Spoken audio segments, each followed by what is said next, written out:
우리가 늘 익숙하게 대하는 성경 말씀드림에도 불구하고 또다시 참 어색하게 다가올 때가 많습니다.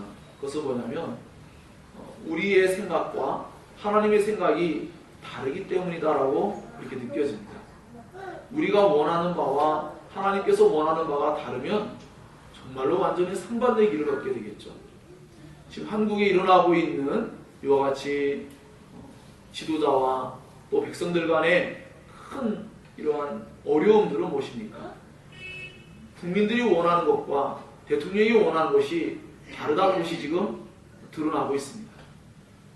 이와 같이 우리 신앙인에게도 하나님께서 원하시는 것과 우리가 원하는 것이 다르다면 문제가 발생합니다. 그리고 이 문제는 언제나 하나님께 있지 않고 우리에게 있습니다. 왜냐하면 하나님은 선한 분이시고 우리는 선하지 않기 때문입니다. 언제나 우리는 우리의 마음에는 언제나 우리 자신이 늘 중심에 있고 우리 자신을 위하는 태도가 가장 우선시되기 때문에 그것이 어떠한 이기심으로 탐욕적인 것으로 나타나서 결국 모든 문제를 야기합니다. 아이들도 그렇죠. 부모가 어떤 상황이 있든지 상관없이 아이들은 자기의 목적을 이루기 위해서 떼를 쓰고 울며 그리고 수많은 잘못된 행동을 할 때가 참 많습니다. 부모의 입장과 형편을 고려하지 않는 것이죠.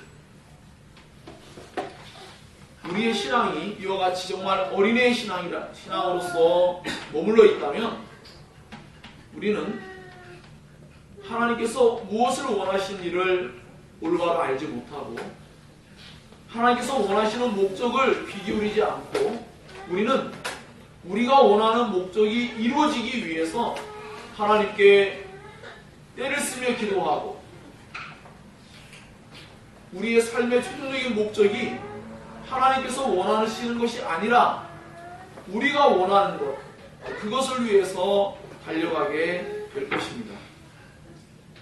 그래서 우리는 결국 하나님께서 원하시지 않는 다른 길을 걸어감으로 인하여 그것은 하나님께 영광이 될 수도 없고 우리 자신에게도 진정한 유익이 될 수도 없는 그러한 신앙의 삶을 살 수 있다는 것을 깨닫고 오늘의 이 말씀을 통하여서 우리 자신들이 하나님의 뜻과 일치된 삶, 하나님의 뜻과 일치된 마음을 갖기를 얼마나 희망하고 있는지 우리는 우리가 원하는 바대로 하나님께서 이루어 주시기만을 그렇게 바라며 신앙하고 있지는 않은지 한번 우리 신앙을 근본적으로 돌이켜볼 수 있는 시간이 되기를 원합니다. 그러니까 우리들은 예수님께 무엇을 구하고 있는지 그리고 그것을 과연 우리는 얻을 수 있는지 하나님의 뜻이 아니라면 결국 얻을 수는 없게 될 것입니다. 그러므로 우리는 오늘 제자들이 나타내 보인 이 모습을 통하여서 우리 자신도 그러할 때가 너무도 많이 있다는 것, 우리의 신앙이 성장하지 않게 되면 언제나 우리는 우리 자신의 입장에서만 모든 것을 판단하고 생각합니다. 그러나 성숙하게 되면 하나님을 먼저 생각하게 되고 하나님의 목적을 그리고 더 나아가서 다른 사람들을 돌아볼 수 있는 그러한 신앙의 성숙함이 나타나게 될 것입니다. 사실 근본적으로 인간은 죄로 말미암아 타락되어 있어서 이기심과 탐욕이 끊임없이 수많은 일들 속에서 나타나고 드러나고 있습니다. 그러므로 제자들이 하고 있는 이러한 행동들은 사실 늘 그들의 마음속에 있는 것이 표출된 하나의 부분에 불과합니다. 우리 역시도 이와 같이 우리의 신앙에 있어서 이러한 자기중심적이고 자기를 사랑하는 마음이 애착심이 너무 강하고 또 이기적인 자기를 위하는 태도가 너무 강하게 되면 결국은 하나님과 다른 사람을 희생시키는 것을 전혀 나쁜 것으로 여기지 아니하고 나쁜 것이라 할지라도 기꺼이 그것들을 무시하고 우리가 원하는 바를 이루고자 정말 말도 되지 않는 어떠한 일들을 우리는 진행할 수도 있습니다. 예수께서 이제 조금 있으면 엄청난 고난을 통해서 죽게 될 것을 말씀하고 있는데, 제자들의 목적은 어떻게 하면 예수님을 통하여 좋은 자리에 앉을까 하는 그런 내용이 지금 나와 있습니다. 엄청난 이야기 아닙니까? 어찌 보면 이럴 수도 있어요. 국민들은 어떻게든 이 국가가 올바르게 서기를 바라는 마음속에 있지만, 야당들은 어떻게 하면 이것을 기회로 삼아서 자신들이 원하는 소기의 목적들을 달성할까라고 생각한다면, 그것은 정말로 잘못된 방향일 것입니다. 우리 역시도 하나님께서 원하시는 목적을 바르게 이해하지 못하면 결국 우리는 이 세상에서, 우리가 이 세상에서 원하는 바를 이루어달라고 하나님께 떼를 쓰게 될 것이고, 그것 때문에 우리는 커다란 분열과 분쟁과 어려움, 그런 일들을 우리는 경험하게 될 것입니다. 그러므로 저는 오늘 본문의 말씀을 통하여서 하나님의 뜻과 우리의 뜻이 일치하고 하나님의 목적과 우리의 목적이 일치하는 그 일을 위해서 오늘 이 본문의 말씀이 주었다고 저는 확신합니다. 그것은 바로 섬김 속에 있고, 그것은 예수님이 실제적으로 그 일을 나타내시면서 그 일을 통해서만 진정으로 우리의 뜻이 하나님의 뜻과 일치하며 하나님의 목적에 우리의 목적이 잘 맞아서 이 땅에서 하나님께 영광을 돌릴 수 있는 삶을 살며 우리 자신도 진정한 행복을 누리며 살 수 있는 그러한 일이 오늘 본문 말씀에 주어져 있다는 것입니다. 여러분의 삶 가운데 행복이 잘 경험되지 않거나 여러분의 삶 가운데 뭔가 하나님과 계속하여서 뭔가 문제가 발생하고 뜻이 같지 않아서 힘들고 어려운 일이 발생한다면, 오늘 우리는 이 본문의 말씀을 통하여서 우리의 뜻에 하나님을 맞추는 것이 아니라 하나님의 뜻에 우리의 뜻을 맞추는 그러한 일이 우리에게 필연적으로 필요하다는 것을 우리는 깊이 생각하며 본문의 말씀을 대할 수 있기를 바랍니다. 오늘 본문에 보니까 예수님은 모든 사람들보다 앞서서 예루살렘으로 가십니다. 이 세상의 집권자들처럼 사람들을 앞에 방패막이로 내세우고 뒤에서 숨어 있거나 자기의 안전을 도모하지 않습니다. 예수님은 언제나 앞서서 행하시는 분이십니다. 하나님이 늘 앞서서 행하시는 분인 것처럼 늘 예수님은 앞서서 행하여 나아가십니다. 언제나 모범을 보여주시고 언제나 주님은 우리에게 그 태도와 자세를 보여줍니다. 그것은 결코 두려운 일이 아니라는 것을 나타내 보여주며 예수님의 이 마음 자세를 보여줍니다. 우리에게 대하여 억지로나 의무적으로 하는 것이 아니라 우리를 위해서 기꺼이 십자가를 질 것이며 하나님의 말씀을 기꺼이 순종하겠다는 그 태도와 자세를 보여주고 있습니다. 그래서 제자들이나 군중들 뒤에 숨어서 그들을 앞에 앞세우고 뒤에서 예수님이 따라가시는 분이 아닙니다. 예수님은 예루살렘으로 올라가는 그 길 위에서 예루살렘에서 죽을 것을 말씀하셨고 이제 죽음의 길을 걸어가고 있지만 예수님은 결코 그 길에서 뒤로 물러서는 법이 없고 언제나 앞서서 그 길을 걸어가고 계시죠. 오히려 예수님의 뒤를 따르고 있는 제자들이 놀라고 두려워할 따름입니다. 아마도 어쩌면 우리도 그럴 수 있습니다. 우리도 여전히 교회 안에서 복을 받으라는 이야기에는 너무나도 모든 사람들이 기뻐하고 즐거워하고 또 그것을 누리기를 원하지만 언제나 우리는 어떤 면에서는 우리가 마땅히 받아야 될 고난들은 예수께서 이미 다 받으셨고 우리 앞선 선배들이 받았기 때문에 우리 그 뒤에 숨으려고 할 때가 많습니다. 우리 이런 고난의 말씀이 나오면 놀라고 두려워합니다. 예수의 뒤를 따르고 있는 사람들처럼 우리는 여전히 이 말씀이 우리들에게 너무나 당연하게 따라와야 될 말씀이라고 여기지 아니하고 우리에게 십자가의 죽음이 있을 것을 말한다면 비참하게 죽을 것을 말한다면 사람들은 놀라워하고 두려워하는 마음이 찾아올 겁니다. 물론 이것은 어떤 면에서 그럴 수 있다라고 생각도 됩니다. 하지만 이것이 계속 우리 그리스도인들의 마음에 지속적으로 그 마음을 주관하고 있으면 안 되는 것이겠죠. 우리 인간이기 때문에 때로는 두려워할 줄 압니다. 염려도 합니다. 걱정도 합니다. 놀랄 수도 있습니다. 그러나 우리의 마음을 신앙으로 다시금 바르게 정돈해서 기쁘게 하나님의 뜻을 행할 수 있는 사람이 되어야 합니다. 예수님은 죽음만을 말씀하지 아니하셨고 예수님은 부활도 함께 말씀하셨기 때문입니다. 늘 주님 우리와 함께한다는 분명한 의식을 가지고 예수께서 행하시는 모든 일들 속에 하나님이 언제나 동행하고 계셨고 그 하나님께서 반드시 자신을 지켜줄 것을 믿었습니다. 예수님조차도 나중에 십자가상에서 주님이 고백하신 바와 같이 내 영혼을 아버지께 의탁한다고 했습니다. 예수님조차도 믿음으로써 의탁해야 했죠. 우리 역시도 믿음으로써 주님께 우리의 가진 모든 것을 가지고 주님을 위해서 사용하든지 행하든지 간에 우리는 주님을 온전히 믿고 그분이 가신 그 길을 따르고 그 길을 쫓아가야 합니다. 우리는 우리가 원하는 길을 갈 수 없는 사람들입니다. 예수님의 제자들은 예수님의 길을 따르면서 걱정이 있죠. 그러나 이러한 걱정들은 무의미합니다. 아니, 이것은 불순종입니다. 불신의 마음입니다. 그러면서 예수님의 제자들은 너무나 놀랍게도 우리가 앞서 살펴보았던 말씀처럼 한 부자 관원과 같이 자신들이 무언가 할 수 있다는 것이 있다고 자신 있게 이야기를 합니다. 과연 그들은 할 수 있을까요?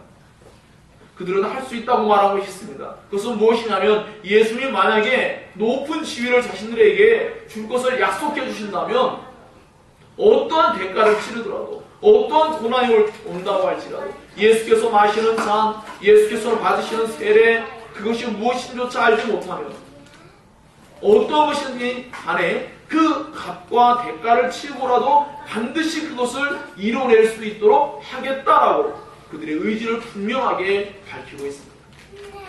아마 어쩌면 교회도 그런 일이 비일비재 않은 듯합니다.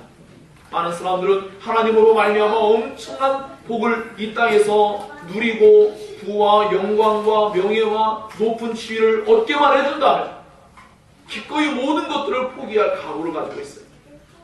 그러나 하나님의 나라, 부활을 말하고 고난을 말하며 그것을 위해서 희생하고 대가를 치르겠느냐라고 말한다면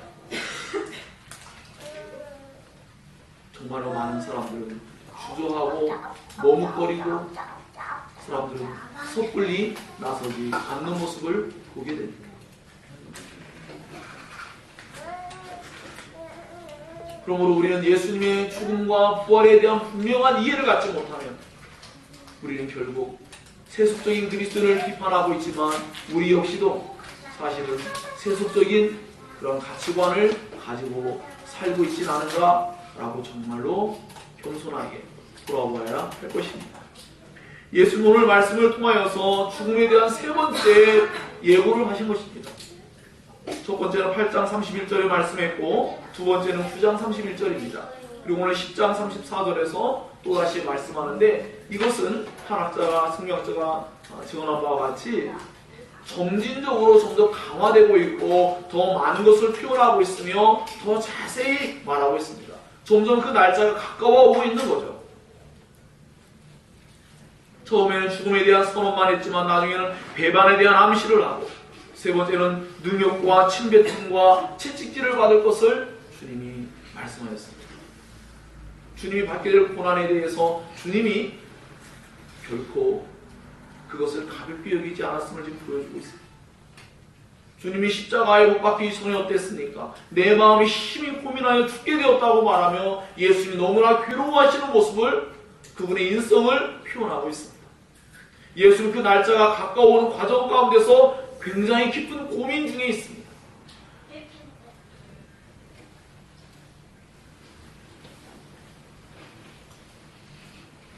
그 일이 쉬운 것이라면 예수는 굳이 결심할 필요도 없고 그렇게 심각하게 말할 이유가 없습니다. 제가 이렇게 말씀드린 이유는 이러한 심각하고 예수님의 마음을 살피지 아니하고 제자들은 그저 자신들에게 유익이 될 만한 것들만을 바라보고 있고 상상하고 있고 그것을 얻으려고 도저히 상황에 맞지 않은 상태에서 그들은 자신들이 원하는 바를 지금 구하지 않으면 그 기회를 놓칠 것만 같은 강박관념에 시달리면서 예수의 마음을 헤아리지 않고 행동하고 있기 때문입니다. 우리 역시도 교회를 바라보며 이 나라를 바라보며 수많은 사람들을 바라보며 하나님께서 그들을 바라볼 때에 그 아픈 마음을 이해하지 못하고 그저 어떻게 하면 내가 이 세상 속에서 하나님의 이름을 힘입어서 잘 먹고 잘 살고 고난 없이 어떻게 하면 형통하게 어떻게 하면 더 나은 어떤 삶들을 누리며 살아갈 수 있을까? 그런 것이 만약에 우리의 목적이라면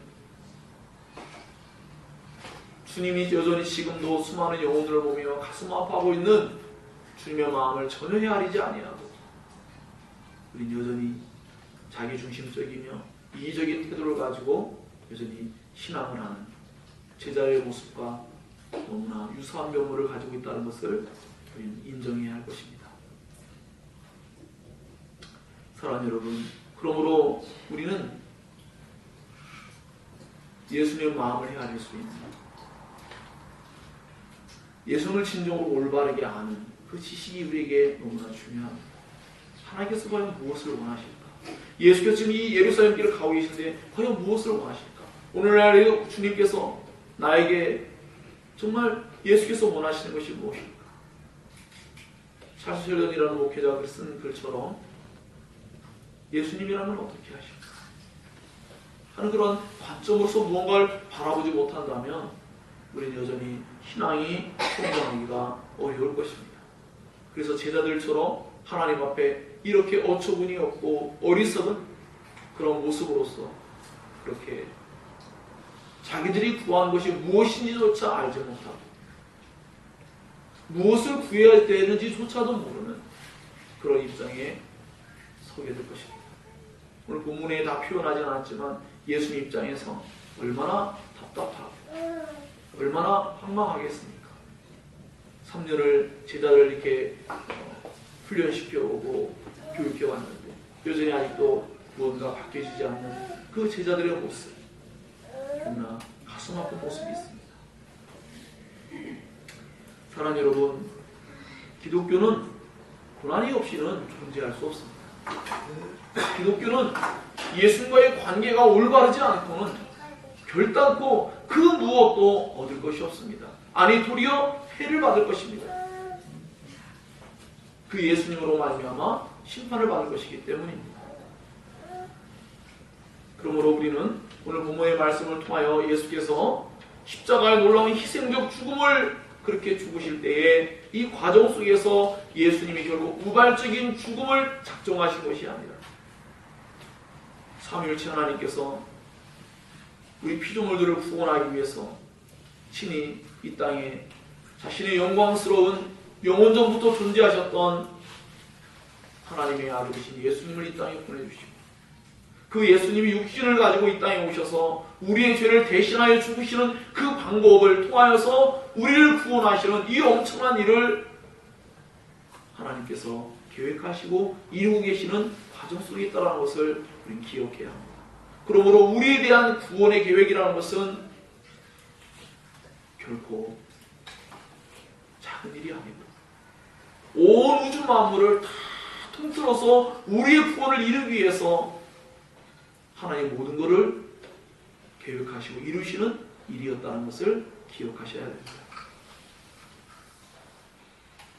하나님께서는 이와 같이 예수님의 십자가의 대속적인 대리적 속죄의 죽음을 통하여서 하나님의 사랑과 공의를 이루시고 또한 우리에 대한 죄의 용서를 이루셔서 하나님도 의로우시고 우리도 의롭게 하시는 이 놀라운 지혜를 나타내셔서 이것으로서 우리를 구원하시는 일을 완벽하게 이루어내십니다. 다만 그 과정 속에서 예수님이 한 인간으로 오셨기 때문에 한 인간으로서 당해야 될 고난이 그 고통이 너무나 참혹한 것 역시도 우리 결코 간과할 수 없습니다. 하나님이 피조물을 멸망으로부터 구원하시고자 피조물에게 죽으러 오신 것입니다. 이 일은 하나님의 사랑으로서만 설명될 수 있습니다. 아니 우리가 가진 이성으로는 도저히 설명이 되지 않지만 적어도 하나님은 성경을 통하여 그 사랑으로서 이것을 우리에게 설명하려고 하십니다. 이해할 수 없는 사람이고 도저히 이것은 우리의 이해로서는 받아들일 수 없는 것이지만 하나님은 이것이 사랑이라고 우리에게 말씀하시고 이것을 통해서 우리에게 그 놀라운 구원을 이루어 내시게 됩니다. 여러분은 날마다 삶을 살면서 기독교 신앙을 하면서 예수님의 십자가의 죽음에 대해서 얼마나 묵상하며 살고 있는지 돌아보시기 바랍니다. 그저 예수님이 나를 지켜주시고 예수님으로 말미암아 이러저러한 혜택과 은혜들을 얻는 데만 늘 목적을 두고 있다면 우리는 정말로 여전히 예수님의 마음을 헤아리지 못하는 예수님의 신성만을 의지해서 무언가 우리가 원하는 바를 이뤄내고자 하는 그러한 잘못된 신앙의 모습이 나타날 것입니다. 그것은 정말로 미성숙한 모습입니다. 정말로 성숙한 그리스도인들은 예수 그리스도의 마음을 헤아릴 수 있는 그분의 뜻이 무엇인지 그분의 목적이 무엇인지를 헤아릴 수 있어서 그것에 자기의 뜻을 맞추고 자기의 인생을 그곳에 기꺼이 드리며 그래서 자기의 삶 가운데 예수 그리스도의 생명이 드러나는 일에 기꺼이 자신을 드리기를 원하게 될 것입니다. 우리가 하고자 하는 모든 일이 하나님의 목적과 일치하지 않는다면 그 모든 것들은 어떤 의미에서는 의미가 없는 것이 될 것입니다. 윤수방 사랑이요 하나님의 영광을 위해서 공부해야 되고 모든 일을 행해야 합니다. 모든 사람들이 각자 하나님의 부르심의 목적들이 다 있고 그 하나님의 목적과 일치하게 된다면 그 일들은 작은 일이 아니라 그것은 위대한 일이 될 것이며 그것은 하나님을 기쁘시게 하고 사람들에게 커다란 유익을 주게 될 것입니다. 그러나 하나님의 목적에서 이탈하면 그리고 우리 역시도 개인의 이기심, 탐욕, 자기를 위하는 마음에서 나오는 수많은 세상적인 욕구가 우리에게 들러붙어서 우리는 결국 세속적인 그리스도인으로 살게 될 것입니다. 물론 이것은 말에 있어서 문제를 야기할 수 있습니다. 사실 세속적인 그리스도인이라는 건 존재하기가 어렵습니다. 하지만 분명히 우리는 이 시대 속에서 그러한 현상들을 보고 그러한 사람들을 보게 됩니다. 우리 안에는 여전히 그러한 일이 실제로 존재하는 것도 경험하게 됩니다. 우리는 여전히 참된 그리스도인 할지라도 여전히 죄와의 싸움을 싸워내야 되고 우리는 여전히 세상적인 것들을 때로는 흠모하고 그것을 추구하고 그것을 바랄 때도 많이 있기 때문입니다. 자, 그러므로 사랑하는 여러분, 우리는 예수님을 떠올리면서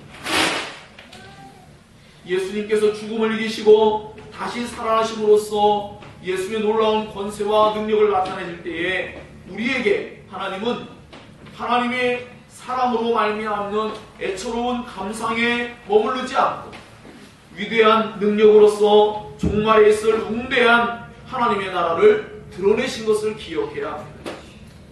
죽음이 없는 놀라운 세계와 그 삶을 우리에게 주님이 자신의 부활로서 우리에게 나타내 보이시고 그것을 우리에게 약속해주고 계신 것입니다.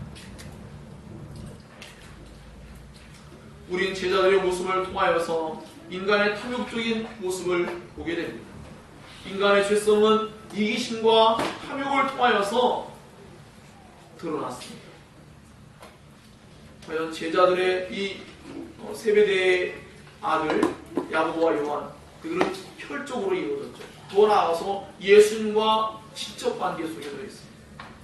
그들은 아마도 이러한 것을 더욱더 빙자해서 그들은 자신들을 마땅히 예수께서 높은 자리에 예수님의 좌우편에 앉게 해주는 영광을 줄 것을 기대하며 다른 제자들을 무시하고 노골적으로 자기들이 원하는 바를 요청한 것입니다.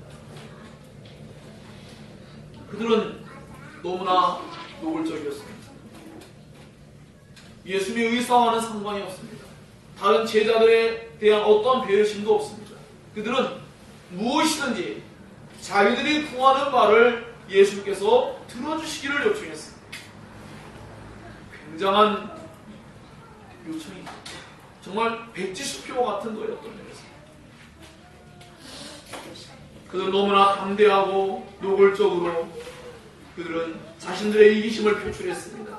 이제 얼마 안 있으면 예루살렘에 도착할 텐데 예수께서 그 예루살렘에 올라가서 그 놀라운 능력과 이적을 나타내게 될 때에 그때 너무나 정신이 사납고 엄청난 일들이 발생할 것을 알고 있기 때문에 지금 미리부터 예수님을 통하여 확답을 받아주지 않는다면 자신들의 지위가 보장되지 않기에 그들은 불안한 것입니다. 그래서 지금 도저히 이런 말을 할 상황이 되지 않음에도 불구하고 그들은 예수님께 노골적으로 요청한 것입니다. 예수님의 입장에서는 예루살렘으로 올라가는 일이 그 십자가의 죽음을 통하여서 온 인류를 자신의 백성들을 구원하시고 부활을 통하여서 영원한 세계를 바라보게 하는 영광스럽고 놀라운 일을 행하시는 일이었습니다. 물론 인성을 따졌을 때는 예수님도 두려운 마음이 분명히 있는 일이었습니다. 그러나 제자들의 입장에서는 어땠을까요? 제자들의 입장에서는 예수를 통해서 높은 자리를 얻을 수 있는 하나의 기회의 사건들로 바라보는 것입니다.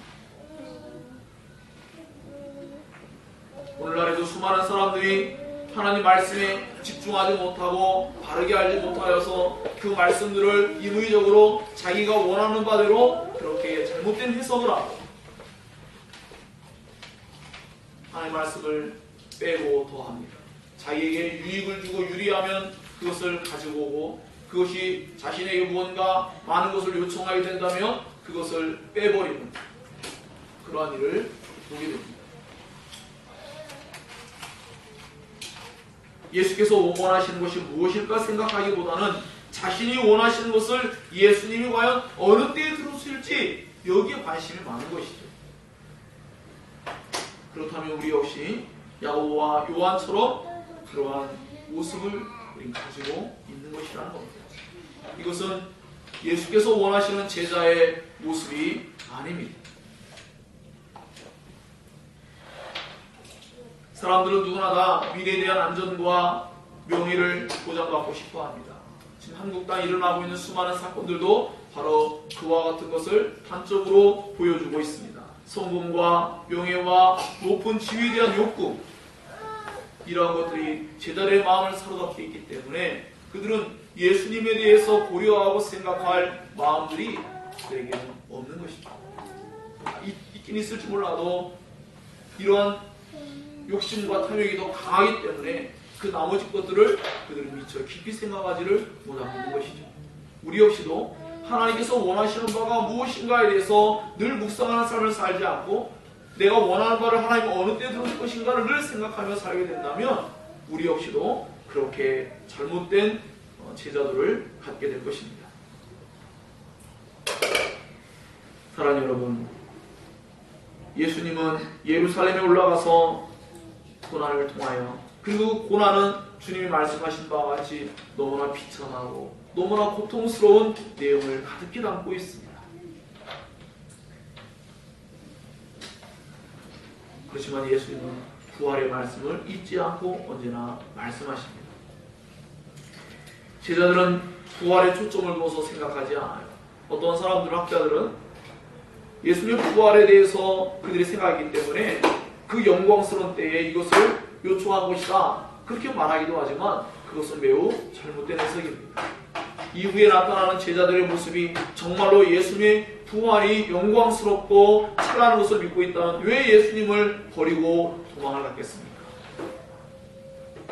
예수를 버리고 도망갔다는 그 사실 자체가 이미 예수님의 십자가의 죽음과 부활에 대한 분명한 이해가 부족했다는 것을 우리에게 알려주고 있습니다.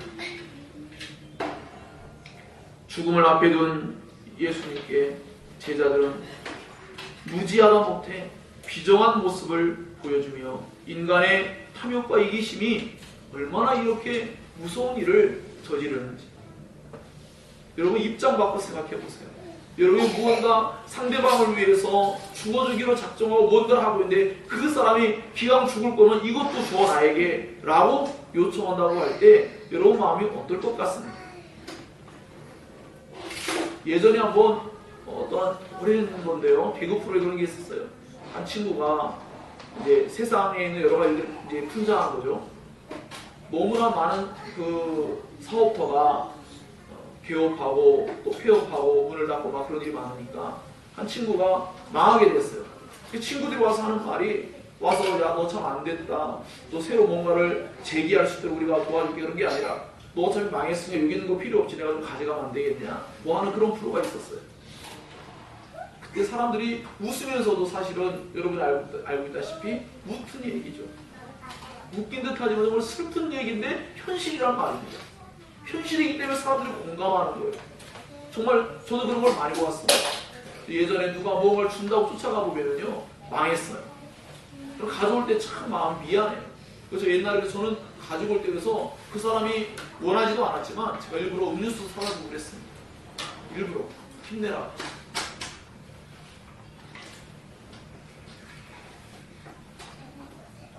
정말 예수님의 입장을 고려하지 않은 제자들의 모습은 이 사람들이 예수님을 3년 동안 따라다니면서 동고를 맡겼던 제자들일까 싶은 모습입니다. 근데 이러한 일들이 교회 안에도 나타납니다. 교회 안에서 함께 신앙생활합니다. 3년, 5년, 10년. 그런데 어떤 문제가 발생해서 서로 다툼이 일어납니다. 분쟁이 일어납니다. 그리고는 서로 갈랐습니다. 떠나기도 하고 여러 가지 일들이 발생합니다. 무엇 때문일까? 오늘 여기에 나와있는 바와 같이 상대방을 고려하지 아니하고 자기 입장에서 이기심을 가지고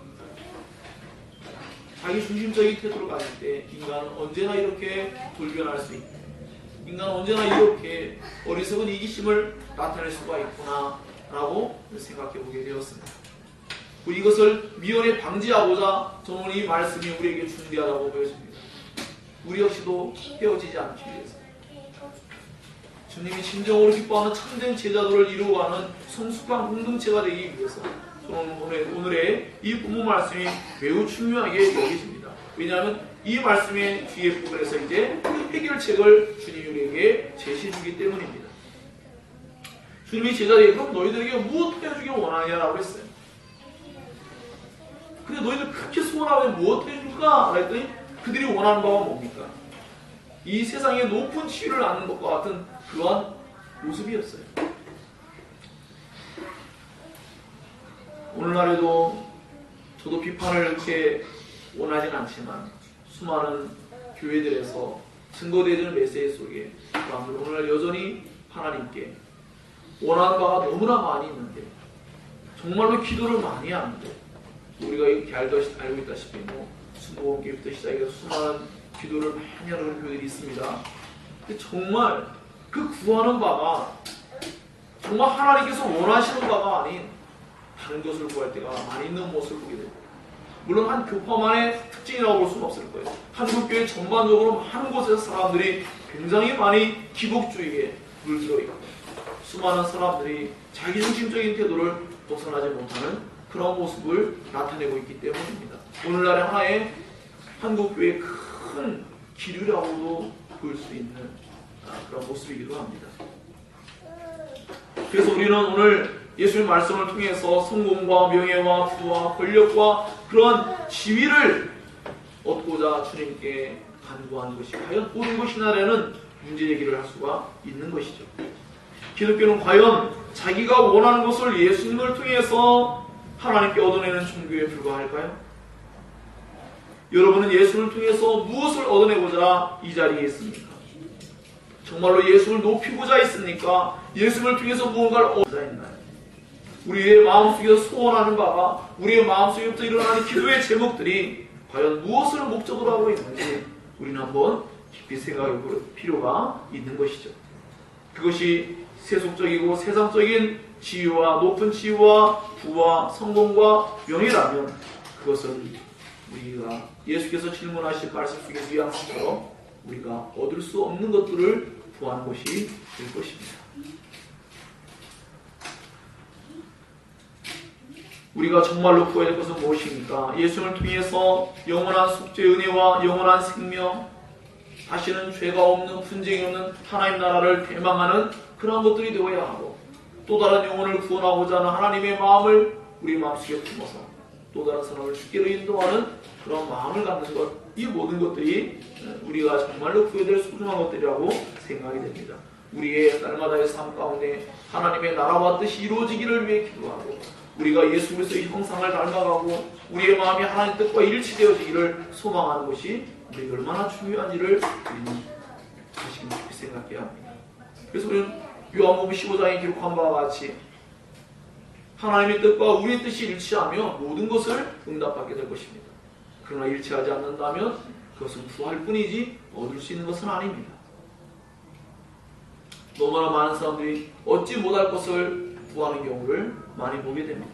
주께서 말씀하십니다. 너희가 구하는 것을 알지 못하는도다. 제자들은 예수님의 영광과 좌우편에 앉는 것에 대해서 커다란 오해를 가지고 있습니다. 세상에서 예수님이 세상적인 권력자들과 같은 그러한 영광을 얻게 될 것이고 그 좌우에 자신들도 큰 권세를 가진 자들로 서기를 바라고 있지만 예수님의 그 영광은 요한복음의 관점에서 본다면 바로 예수님의 십자가가 주님이 얻게 될 영광이었습니다. 예수님의 영광에 동참하려면 예수님의 고난에 동참해야 하는 것이었습니다. 예수님의 좌우편에 앉는 것은 세상적인 가치관을 가지고 흠모할 만한 탐낼 만한 자리가 아니었습니다. 예수님 옆자리 누가 있었어요? 십자가 위에 두 강도가 있었습니다. 비참하게 죽고 있었죠. 물론 야고보와 요한은 십자가 위가 아니라 보좌에 앉아있는 모습을 마음속에 그렸을 것입니다. 그럼에도 불구하고 예수께서 말씀하신 이러한 내용들을 그들은 알지 못합니다. 그래서 예수께서 내가 마시는 잔을 너희가 마실 수 있으며 내가 받게 될 세례를 너희가 받을 수 있겠느냐? 여기서 잔과 세례는 다 예수님의 고난과 깊은 연관을 맺고 있습니다. 우리가 받아야 될 심판과 연관을 맺고 있습니다. 그러자 제자들이 뭐라고 말합니까? 너무나 담대하게도 앞서 나가 있던 부자 청년처럼 내가 영생을 위하여 무엇을 해야만 합니까? 난 할 수 있습니다 라는 태도로 나와 있던 모습처럼 할 수 있나이다 라고 39절에 기록하고 있습니다. 제자들이 수많은 곳에서 자신 없어하는 모습과는 다른 자신 있는 모습으로 말합니다. 할 수 있다라는 것이죠. 예수님이 잘 마실 수 있고요. 예수님 받을 세례도 받을 자신이 있습니다. 우리에게 그런 것들을 지위를 확보만 해준다면 무엇을 희생하든지 반드시 이뤄내겠습니다 라는 태도를 그들이 표현한 것입니다. 그러나 그들은 다 알지 못하고 대답한 것입니다. 후에는 결국 예수님의 고난과 죽음에 동참하게 될 것입니다. 사도행전 12장과 계시록 1장에 대해 기록한 바와 같이 그들은 그 일을 위해서 그들은 기쁘게 쓰임을 받게 될 것입니다. 그러나 적어도 현재는 그들은 그것을 바라보지는 못하죠. 야고보와 요한은 높은 지위를 보장받을 수만 있다면 어떤 것이라도 희생할 각오로 되어 있는 것, 이것은 주님이 원하시는 자세가 아니었습니다. 주님이 원하시는 자세는 고난에 동참할 수 있는 자세였죠. 오늘날에도 수많은 사람들이 이와 같이 주님의 고난에 동참하고자 하는 자세보다는 주님께서 우리에게 무언가를 보장해 주기만 한다면 그것을 위해서 신앙적인, 그러니까 종교적인 의무들을 또 아깝지만 11조도 내고 또 힘들지만 봉사 시간도 갖고 또 여러 가지 기독교의 많은 것들을 흉내내고자 합니다. 그러나 이 모든 것들은 사랑이 없다면 정말 우리에게 진정한 자신에게 유익이 될 수 없음을 기억해야 합니다. 무엇보다 우리가 중요한 것은 예수를 정말로 높이려는 마음, 예수를 위하는 마음, 하나님 나라를 위하는 마음, 그것이 우리에게 있어야 하는 것이죠. 그러할 때 비로소 우리는 주님이 원하시는 자세와 태도를 갖게 되었고 또 주님께서 약속한 진정한 높은 지위를 얻게 될 것입니다. 우리는 이러한 오류와 잘못된 열심을 우리는 지향하고 우리는 할 수만 있다면 예수님의 그 섬김의 모범을 따라야 할 것입니다. 제자들은 그렇게 할 수 있다고 말하고 그들은 되어지기를 바라고 있어요. 열망하고 있어요. 그러나 예수께서 뭐라고 말씀하십니까? 그 모든 것들은 사람으로서 할 수 없음을 말합니다. 하나님의 주권에 있다고 말합니다. 우리가 해야 될 일들에 대해서 우리 자신들도 모르는 사이에 하나님의 섭리 안에서 삶을 살고 있는데 결국 하나님이 누구에게 주든지 그것은 하나님이 작정한 자들에게 줄 것이라는 거죠. 앞서 있는 말씀과 같이 부자 청년과 같이 구원이라는 것은 사람이 할 수 있는 일이 아닙니다. 하나님으로서만 할 수 있는 일이겠죠. 이와 같이 주님의 좌우편에 앉아서 영광을 얻을 그 자리들도 역시 우리가 할 수 있는 것이 아닙니다. 우리가 쟁취하고 우리가 노력을 해서 얻을 수 있는 그 무엇이 아닙니다. 오직 하나님께서만이 주실 수 있는, 하나님께서만이 그 일을 계획하셨고 그 일을 이뤄내시는 것을 주시는 것입니다. 그러므로 우리는 하나님의 주권적인 섭리를 믿어야 되고 오직 하나님의 은혜로서만이 그 자리가 우리에게 주어짐을 인정해야 합니다. 예수께서는 그 후에 이제 야고보와 요한의 노골적인 청탁을 듣고 열 제자들이 분노하는 모습을 보면서 제자들을 불러모읍니다. 다른 제자들 볼 때 얼마나 기가 막힐 놈이십니까? 아니 이것들이 말이야 이때까지 같이 이렇게 지내왔는데 이제 정말 이제 노골적으로 그 친척관계 들이대가지고 정말 이렇게 자신들이 원하는 것을 목적을 이뤄내려고 엄청난 일을 하고 있고 나니까 열 제자들이 막 분노하는 거죠. 분노한다는 의미는 뭡니까? 그들이 한 행동에 대해서 올바르지 아니함도 말하는 것이지만 자신들도 그것을 그런 마음을 가지고 있음을 표현한다라고도 볼 수 있습니다. 예수님은 이와 같이 분열되어 있고 깨어져 있는 이 제자들 그 공동체를 바라보며 참 많이 속상하셨을 것 같아요. 저도 한편으로 어떤 마음에 힘이 될 때도 많습니다. 저 자신도 물론 저도 부족하고 그렇지만 때로는 지금까지 사역을 해오면서 누구를 가르쳐보고 여러 가지 하면 또다시 때로는 본의 아니게 여러 가지 불미스러운 일도 벌어지고 여러 가지 일이 발생할 때 참 속상할 때도 많고 여러 가지 일들을 경험했지만 예수님의 이 모습을 바라보면 정말 그럴 수 있는 일들이구나 라고 느낄 때도 있습니다. 예수님은 이제 이러한 이기심의 언제나 분노와 분열을 만들어내는데 그러한 제자들을 불러 모으시고 하나님 나라의 높은 지위를 얻는 법에 대해서 말씀하십니다. 세상 주관자들과 권세자들은 사람들을 지배하고 권력을 가지고 사람들에게 뭔가 억압하는 태도를 가지고 있지만 예수 그것은 하나님 나라의 올바른 그런 지위를 가진 사람이 아니다 라는 것을 말씀하고 있습니다. 하나님 나라의 으뜸이 되는 자와 큰 자는 섬기는 자와 종이 되어야 한다라고 말씀한 것이죠. 예수님의 대답은 분열을 화평으로 만드는 정확한 답변이셨습니다. 섬김만이 교회의 분열과 시기심과 이기심, 분노를 예방할 수 있는 것입니다.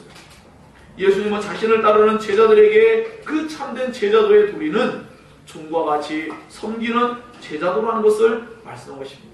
세상에 있는 모든 사람이 그러한다 할지라도 주님 말씀합니다. 43절에 너희는 그렇지 않을지니 이 말씀이 오늘 우리에게 뼈아프게 다가오는 것은 저 자신도 그런 모습을 나타낼 때가 있고요. 목사님들의 모임을 하고 회의를 하고 큰 모임들을 가보면 주님의 이 말씀이 완전히 무시되어 있는 모습일 때가 정말로 많기 때문입니다. 세상과 다를 바 없는 모습. 주님은 너희는 그래서는 안 된다. 나의 길을 따르는 진정한 제자가 되고 싶어하고 하나님 나라의 진정한 백성인 너희들은 그렇게 해서는 안 된다 라고 말씀할 때 오늘날 수많은 교회에서 이러한 모습들이 너무나 자연스럽게 나타나고 있기 때문입니다.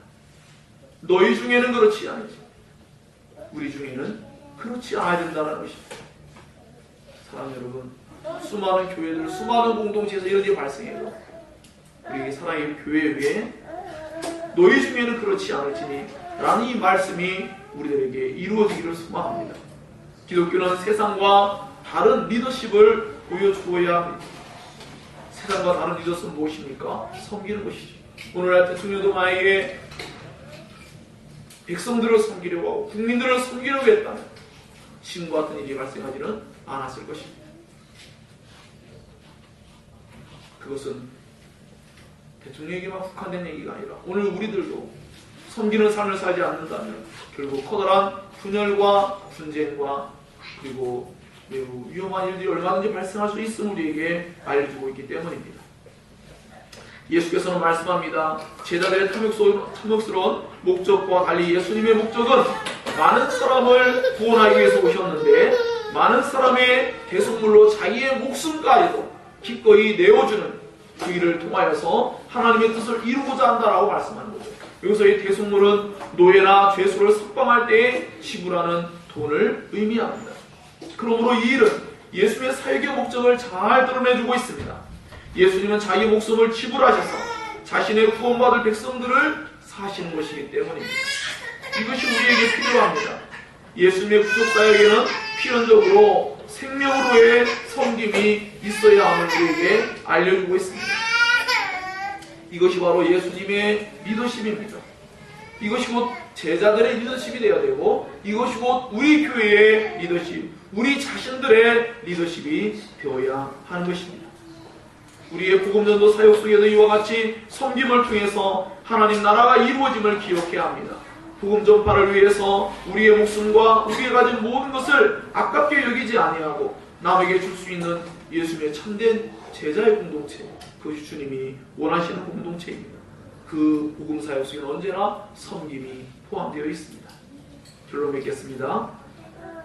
결론적으로 말씀드리면 예수님의 목적이 우리의 목적이 되어야 한다라는 것이 오늘 본문 말씀의 핵심이고, 그 목적은 예수님이 섬김으로 나타낸 것 같이 우리 역시도 그러해야 된다라는 것이죠. 고난을 배제한 기독교가 존재할 수 없고, 모든 그리스도인들은 그리스도의 고난에 동참함으로 부름받았습니다. 우리 이러한 부르심에 놀라거나 두려워할 이유가 없습니다. 그 뒤에는 언제나 영광스러운 부활이 우리를 기다리고 있기 때문입니다. 세상의 수많은 부와 명예와 높은 지위와 권세 등 중에 우리는 목적을 두지 말아야 합니다. 이 세상의 형적은 지나가지만 오직 하나님께 쌓은 형적은 없어지지 않을 것이기 때문입니다. 우리의 목적이 하나님의 목적과 같아지기까지 우리는 기도해야만 합니다. 우리의 기도의 제목은 우리가 원하는 바가 아니라 하나님께서 원하는 바가 무엇인지를 위하여 기도할 수 있어야 합니다. 우리는 섬기는 자로서 하나님 나라의 으뜸의 자리를 얻는 삶을 살게 될 것입니다. 하나님과 세상을 자신이 가진 모든 것으로 섬기는 자, 바로 그들이 하나님 나라의 으뜸인 자요, 그들이 하나님 나라에서 큰 자가 될 것이며, 그것이 하나님의 목적입니다. 그리고 이것이 우리의 공동체가 추구해야 될 유일한 목적이 되어야 할 줄로 믿습니다.